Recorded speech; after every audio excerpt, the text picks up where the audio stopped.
talk about food security. And this is something that I don't want you to just sit here and listen about. It is something that I want you to feel about. I want you to do something about it. So this is not a talk which is about me. This is a talk which is about food security. So that's how we'll start. You see the picture over there? This is something which we see almost every day. So much that it has stopped bothering us. But it is something which is a bitter reality of it. And that is something which disturbed me a lot when I was growing up. I grew up in Bombay. And Bombay, of course, as you know, has lots of slums. And I grew up with that, and it disturbed me so much that I knew that I wanted to do something about it. And that is the reason why I decided to study economics, because it was dealing with development. I wanted to do something about this problem. And yes, I mean, food security is basically enough food to eat when you are hungry. And one thing which I want you to know is that in India, starvation deaths have not happened much after independence, but chronic hunger, which is not getting enough food, is a problem, and that is the reason why you keep hearing again and again on streets of India that please give me something, I'm hungry. Please buy this from me so that I can eat something. And this is something that we should be bothered about. As I grew up, I was never very clear as to how many people actually are suffering from this. Are they many or are us many? And the answer came as I studied further and further. And one thing which I must tell you is that whenever you are talking about hunger, we have absolutely no clue how many people in India are hungry. And that is because it is impossible to know what 1.28 billion people are doing. It's absolutely impossible. So there is no way we will ever find out how many people in this country sleep hungry every day. There is no way. There are some indications which have come from the sample surveys. 40% of the children are malnourished. When I say malnourished, they are lesser in weight for their age, or they are lesser in height for their age. So one is short-term starvation, the other is long-duration starvation, which does not allow them to grow in height. And in India, 40%, that's millions of them. 59% of the women are anemic, and that gives us maternal mortality rates which are so high that hardly 5 to 6 nations in this world have as bad mortality rates as us. And when I was at Mumbai University, we wanted to find out how exactly this situation translates in a day-to-day life for a poor person. So we surveyed lots of areas in Maharashtra that time to look at what is happening with the poorest of the families of those regions. We visited Marathwada, which is one of the backward regions of Maharashtra. And what we found was that the woman of the household, and this survey was taken for like 15 days at a stretch, where someone would go to the poor person's family every night to ask that how much have you eaten and has everybody eaten properly today or not. And what we found was that every alternate day, the women of this poorest of the family were going hungry every alternate day. So what that meant was that at any given day, you find lots of women in India who have only 50% probability of finding food. And this is something which is absolutely shameful for a nation which has achieved self-sufficiency in food, that is available food for every citizen of India since last 40 years.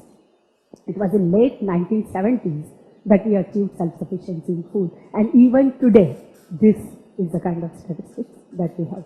When I tried to do something, as I said, I wanted to do something about development. The first organization that I joined after my master's was SEVA, and the job that I was given was the job that I had actually asked for, to create jobs for the women. And the whole idea was that you increase the incomes. As you increase incomes, of course, they will be able to buy food for themselves. You don't have to worry.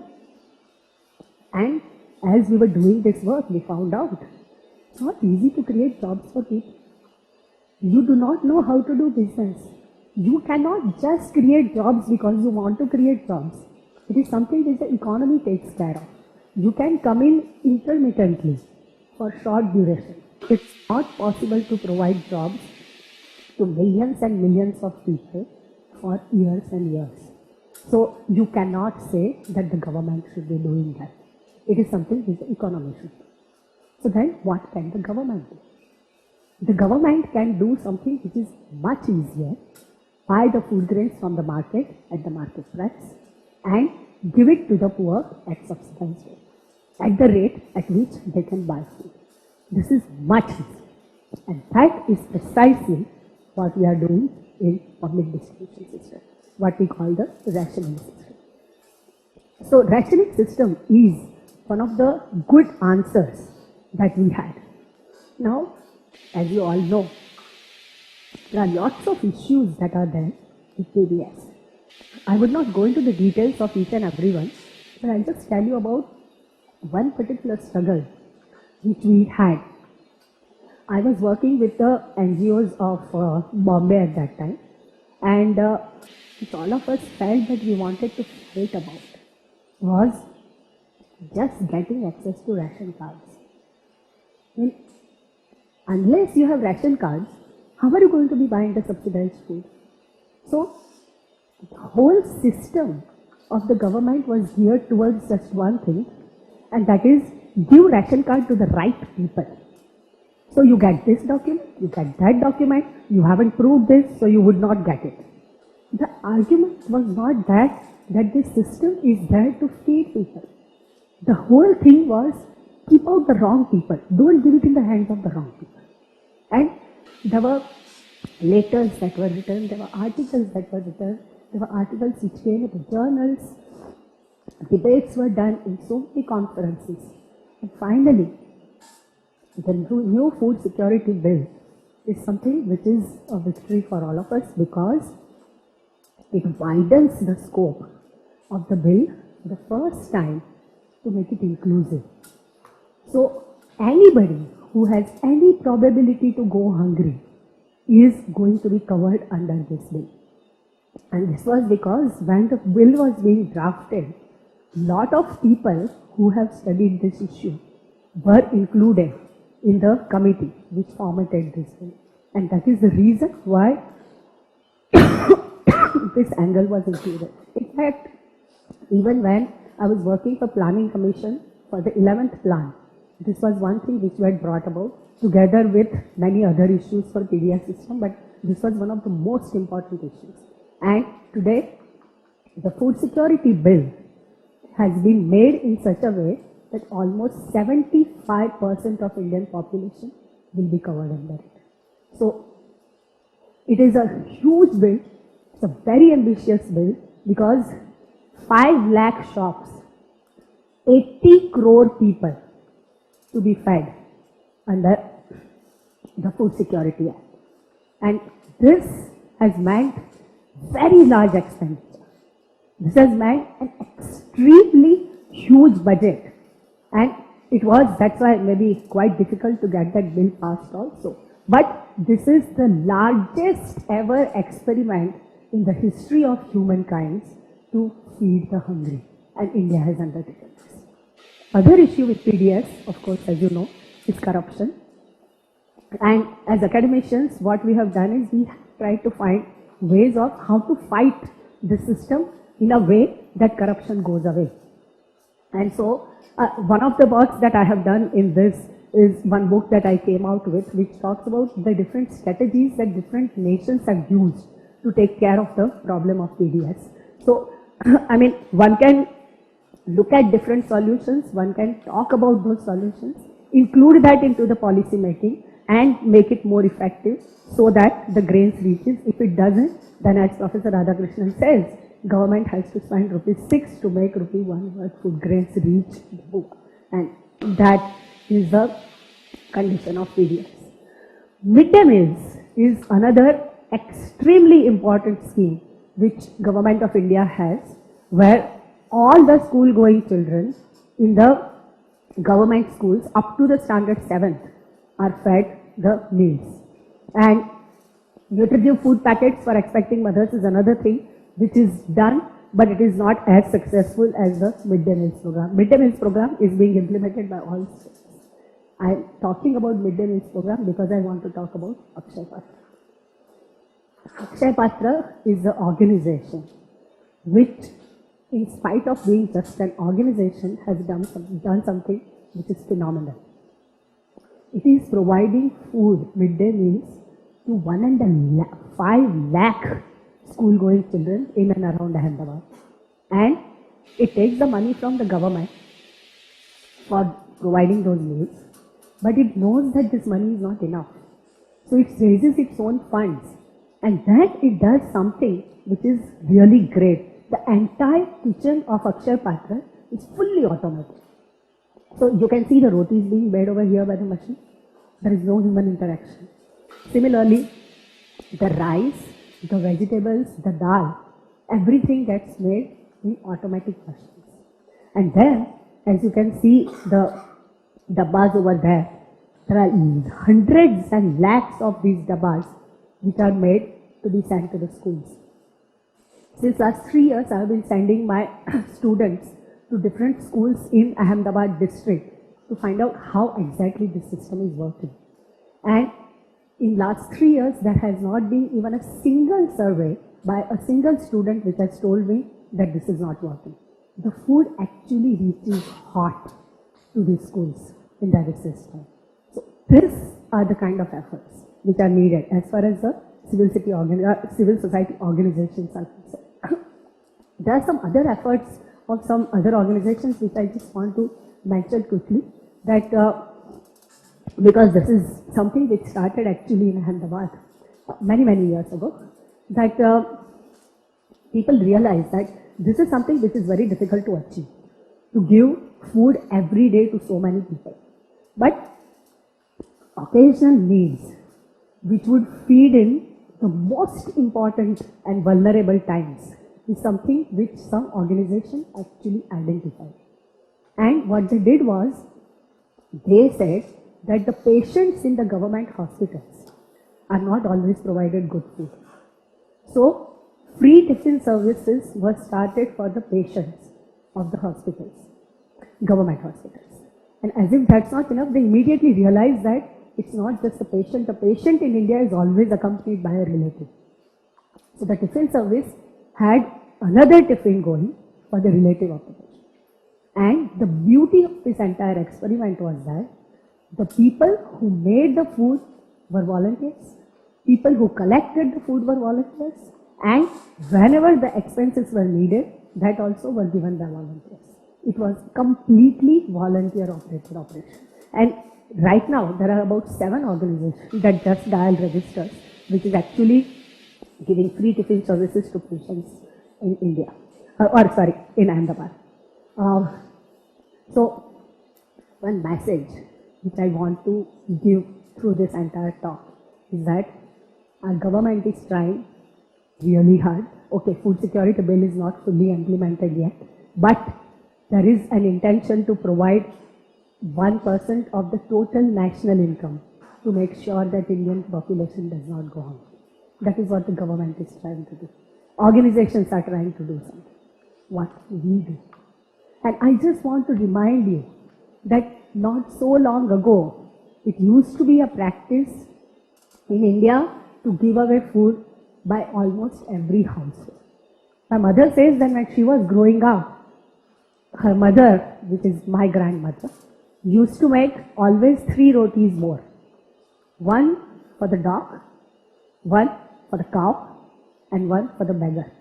So basically this food security system included not just human beings, it included dogs, it included cows, it included pigeons and crows and parrots and sometimes even rats. So this is how the whole system was, where the ecosystem was not just human beings, but everybody had to be included in that. That was a tradition once upon a time.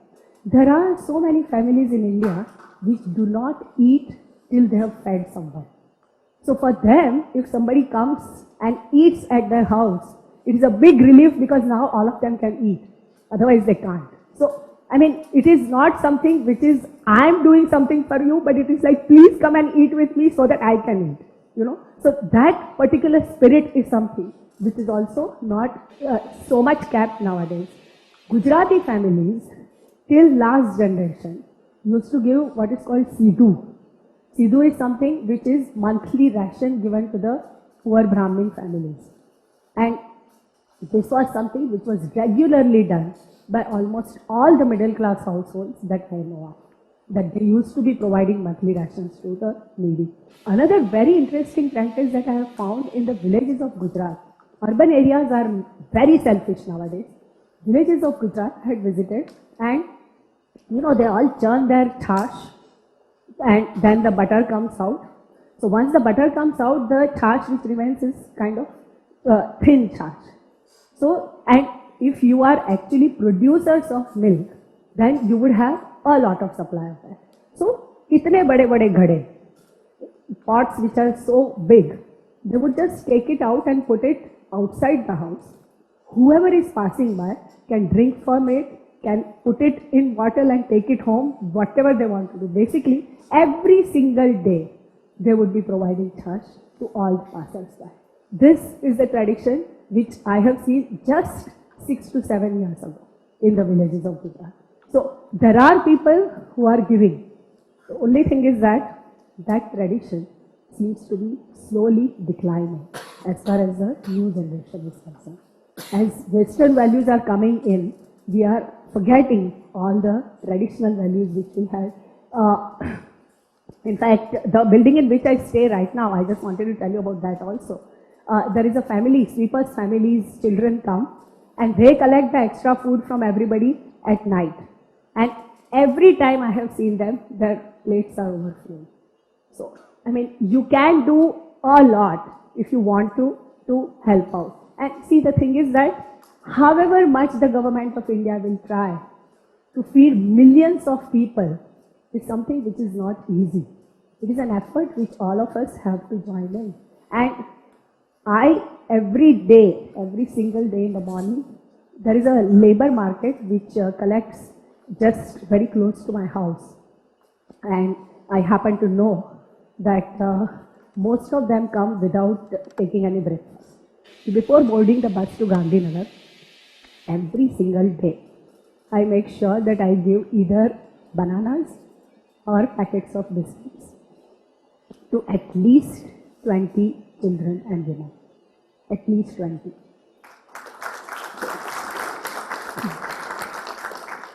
I am alone and I am able to take care of the breakfast of some 20 people. But if all of us start donating like that, then it is something which will make a huge difference. And as I said, this has been a tradition always. And so what can you do? Never to waste food. When you go to restaurants, if there is food left on the table, make sure that you get it packed and give it to somebody. Give away at least a little food every day. And I'll tell you one thing. When you give them food, they are happy receiving it. You are happy giving it. And so generally, the entire atmosphere is very happy. So it's not that you are doing it as a charity and you are going to feel sad or anything. It's like, it's a very happy thing if all of us rise together, all of us eat together, and all of us are happy together. As they say in Sanskrit, Lokaha Sarvaha Sukhino Bhavantu. Let everybody be happy. And let's all strive to do that. Thank you.